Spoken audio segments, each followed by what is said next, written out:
Ini dia podcast pilihan yang bisa kamu dengarkan, Podi Highlight. Pada dasarnya keterbatasan tuh akan selalu ada. Kayaknya sama pandemi ini ketemu dengan di Skype lebih bagus ketemu begitu lah. Film terbaru yang udah cukup lama ditunggu-tunggu yaitu Godzilla vs Kong.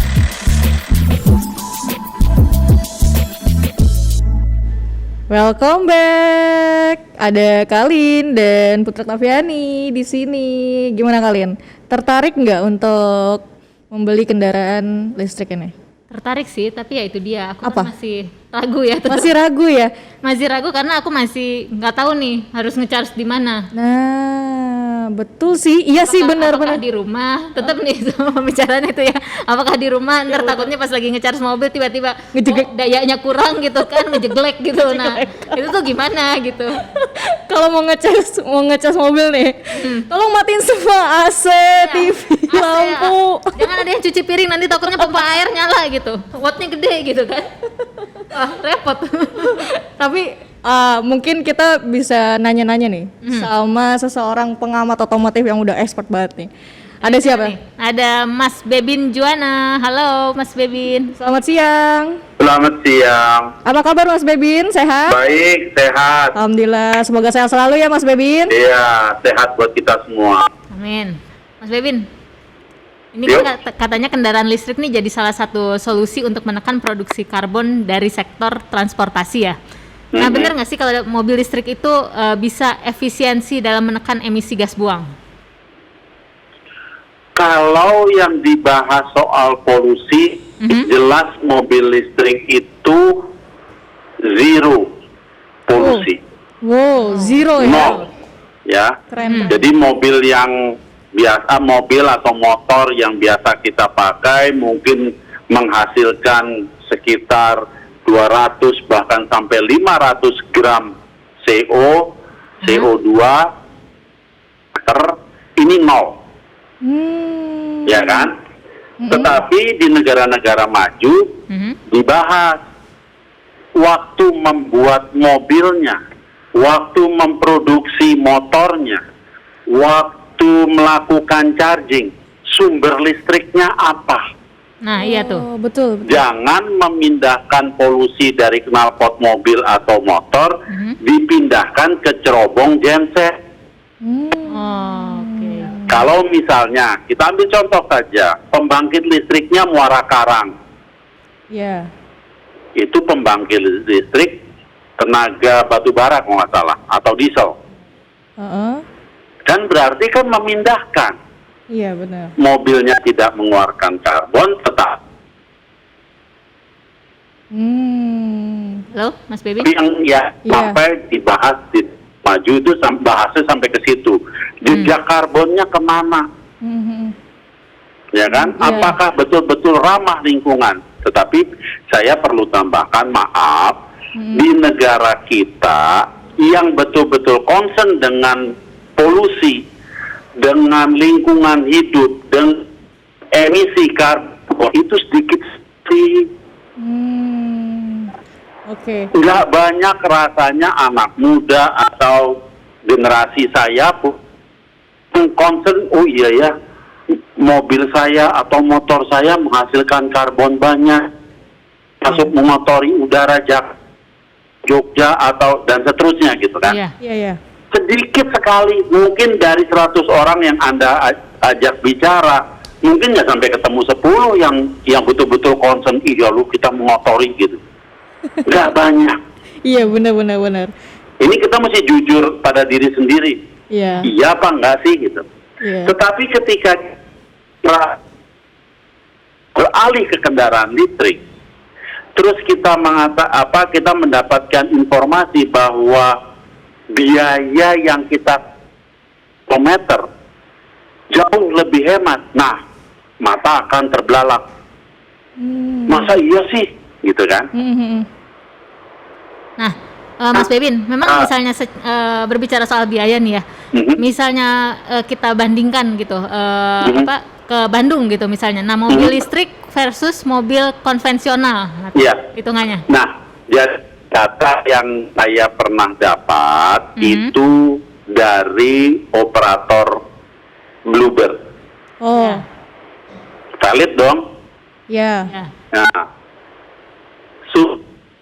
kan rata-rata dalam 12 jam narik taksi, kita paling enak nih kalau dapat data dari taksi nih. Itu harus beli bensin 300 sampai 400 ribu rupiah. Ya, Kita betul. sudah bisa nebak dong bensinnya apa, Ya. ya kan? Dia jalannya 300-400 kilo, uangnya 300 ribu rupiah gitu. Heeh. Sementara kita mengoperasikan mobil listrik itu tinggal sepertiganya, Oh. kan asik kan? Bahkan katanya tidak sampai 100 ribu kalau dihitung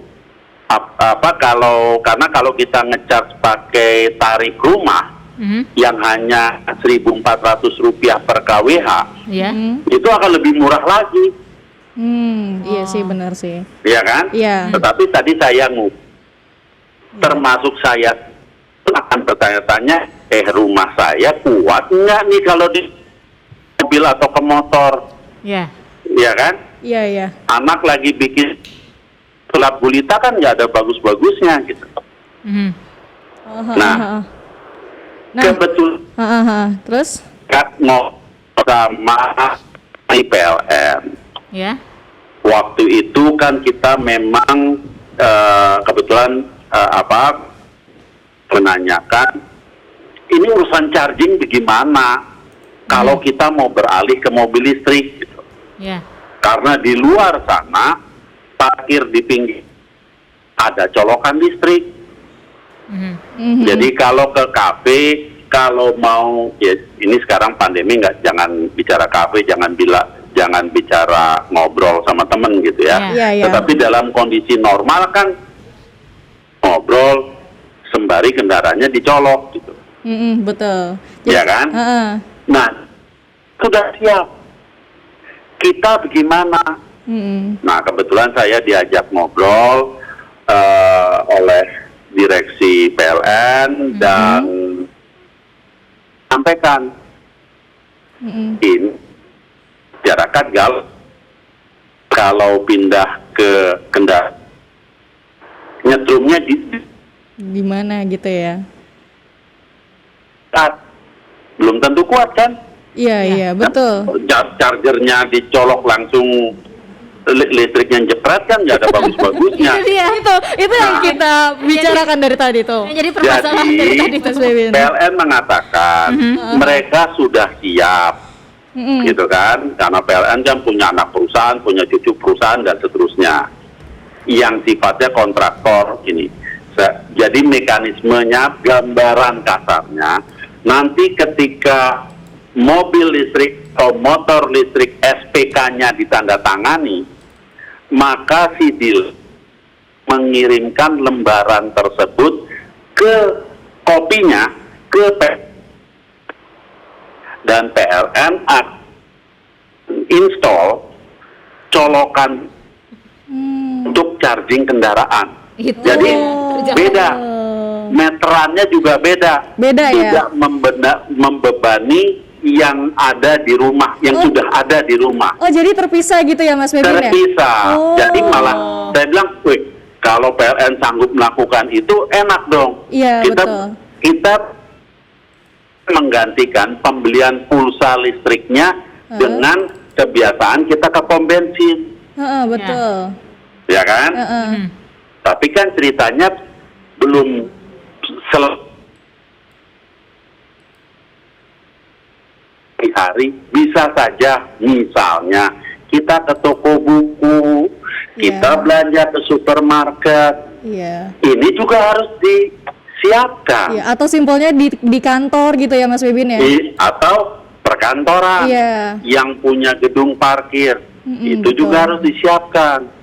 Cara hitung-hitungannya saya nggak tahu, saya bilang, ya kan, hitung-hitungan Iya. maksudnya Iya. begini, apakah gedung yang bisa gedung parkir yang bisa menampung 500 mobil, 10%-nya disiapkan colokan listrik, apakah begitu? Saya juga belum tahu. Kita lihat ke depannya kebutuhannya seperti apa. Karena menyolok atau kan tidak seperti beli bensin 5 menit, nyolok sampai 1 jam, Iya. baru mumpuni gitu. Oh. Tapi Mas Ya Bebin, Mas Bebin sendiri sudah pernah mencoba mengendarai mobil listrik? Saya sudah, Sudah. tapi belum untuk perjalanan panjang. Oh gitu. Saya sedang berharap Heeh. ketika salah satu dari pemegang merek ini bisa meminjamkan kendaraan, saya lebih penasaran. Saya lebih penasaran untuk luar kota. Iya, Iya. betul. Karena begini, kendaraan listrik katakanlah menurut pabrik bisa 350 kilometer iya. untuk sekali charge, betul. gitu kan? Heeh. Saya membayangkan kalau saya mau ke Semarang, itu kira-kira di Pekalongan saya mesti ngecharge, Iya, Nah, iya. ya kan? Iya. Nah, kalau saya perlu ngecharge di Rest areanya. area di sekitar Pekalongan, ini rest area. Kalau saya nggak bisa ngecharge, Iya. saya mesti nginep di rest area. Itu pun nggak tahu mau nyolok kemana. Ini kan ceritanya Nanti kan bisa-bisa menjadi terdampar di cerita Pekalongan, stres, ya. gitu kan. Jadi terdampar di Pekalongan, Iya, padahal nggak nyampe mau Semarang, kuliner ya, ke nggak nyampe Semarang, tujuan. gitu. Ya Nah, ampun. ini yang ya bukan mendramatisir, tapi ini kan kehidupan sehari-hari akan seperti ini, gitu. Betul. Ya kan? Kalau hanya ke Bandung, rasanya sih, karena sekarang ini sudah banyak sekali kendaraan yang mampu menempuh 300 km per jam. 300 km per jam, 300 km, Heeh. ya kan? Jakarta Bandung lewat tol itu 180-an. Iya. Nah, artinya walaupun masih muter-muter nyari factory outlet kuliner, nah ini Bandung nggak ada tempat charging gitu. Iya. Untuk pulang, jangan juga pulang di rest area lagi, nggak ada bagusnya kan? Pulangnya pakai travel, Mas. Mobilnya dinaikin yang di truk apa tuh namanya?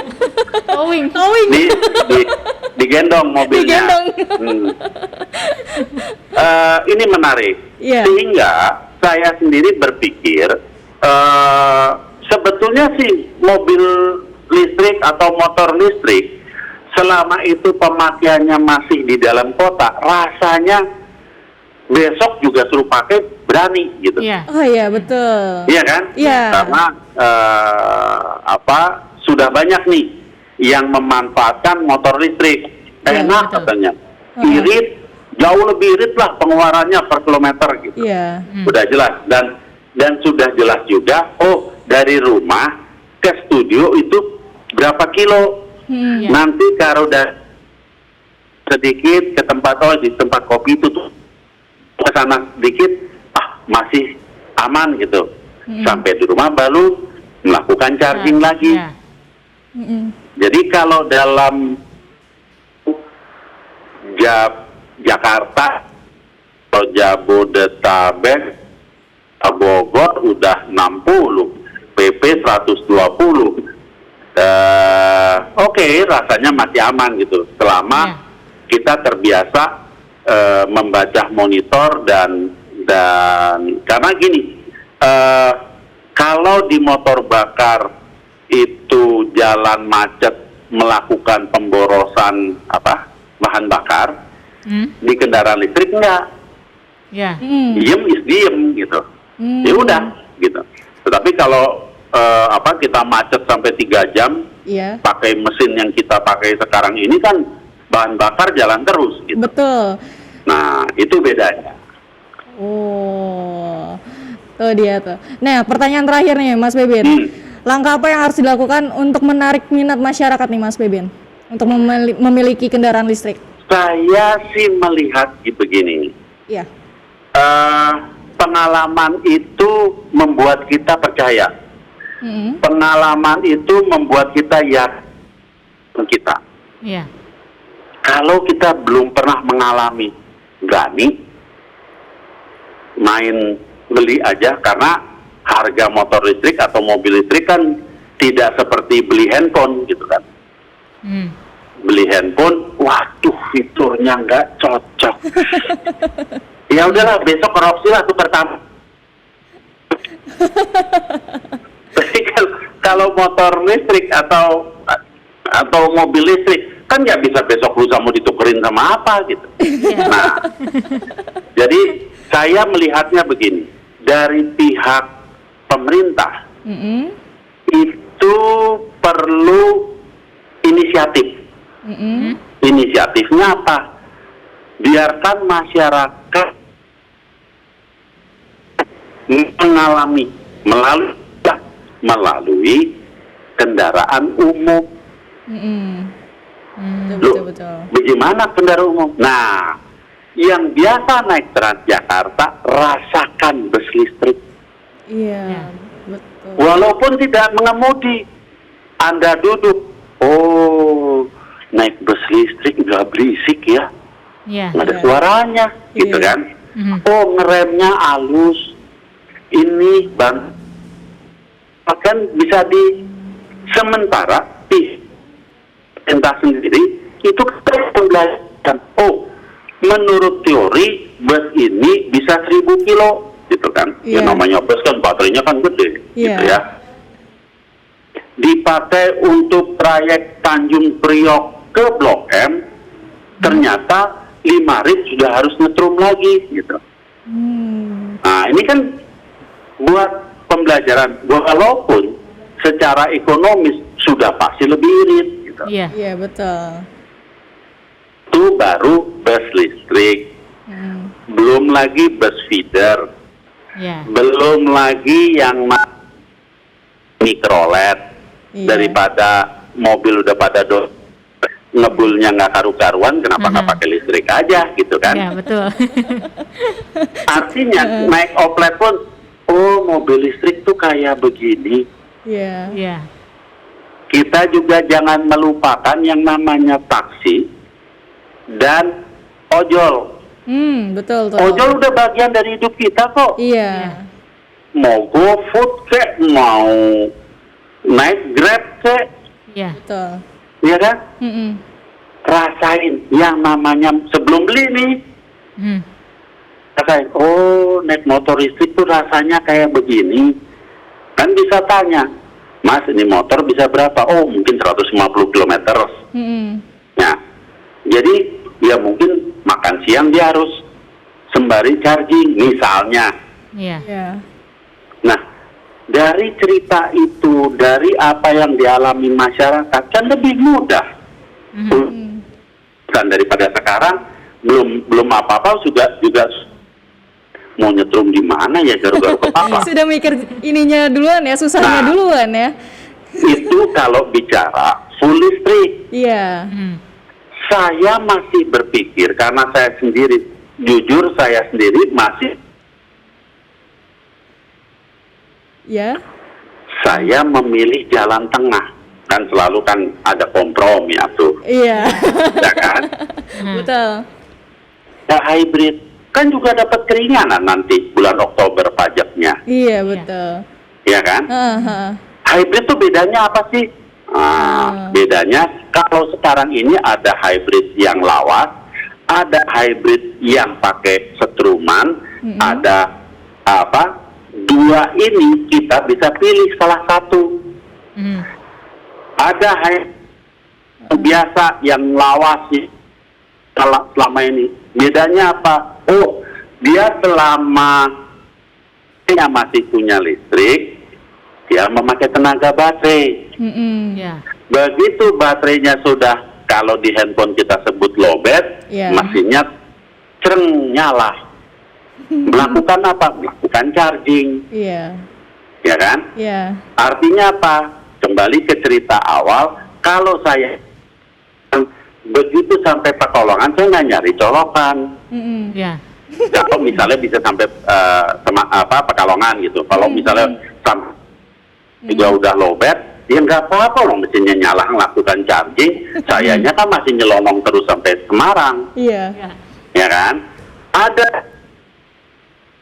yang namanya plug-in hybrid. Apa itu? Kalau sampai rumah kita perlakukan kayak handphone, kita colok ke listrik. Iya, di charge ya. Selama baterainya masih ada, ya kan? Dia akan ke listrik. Kalau sampai baterainya lowbat, mesinnya on. Makanya ketika dikalkulasi secara total, tidak akan aneh ketika data 1 liter bisa untuk 40 kilo. Kan Iya. Wow, irit ya. Benar. Irit. Jadi irit banget. Wah, Iya. 1 liter 40 kilo. Lah iya. Iya. Happy kan? Nah, saya sendiri, untuk memilih hybrid saat ini. Untuk sambil persiapan prasarana, sambil menyesuaikan diri terhadap sifat-sifat kendaraan listrik. Karena pada hakikatnya nanti ketika Anda beralih ke listrik, beberapa perilaku atau lifestyle itu harus dirubah. Pasti harus dirubah. Tapi Mas Bebin, kalau misalnya mobil listrik ini kan kondisi ibu kota atau di sekitarnya kan suka banjir tuh ya Mas Bebin ya, itu amankah, safety kah? Maksudnya aman dari apa? Kelistrikannya gitu? Iya. Kelistrikannya? Oh, aman. Aman ya? Nggak usah takut. Nggak usah Maksudnya takut ya? duduk di dalam mobil nanti kesetrum gitu. Kan Ya enggak lah. banyak kan rumornya kan seperti itu Mas Bebin kan. Iya. Kita sebagai orang awam kan kita Iya. memastikan lagi, Orang make sure lagi. mobil listrik ngelewatin genangan juga nggak apa-apa. Orang kan, waduh, Betul. Iya, benar juga ya. aman gimana nih mobil listrik rusak semua. Lah mobil bensin nggak rusak kalau direndam. Betul. Oke Ya. deh Mas Bebin, terima kasih banyak atas waktunya Dan ilmunya ya. dan ilmunya. Tahu banyak loh. Iya, betul. Terima kasih Mas Bebin Juwana ya atas Oke. bincang-bincang sama kami. Sehat selalu.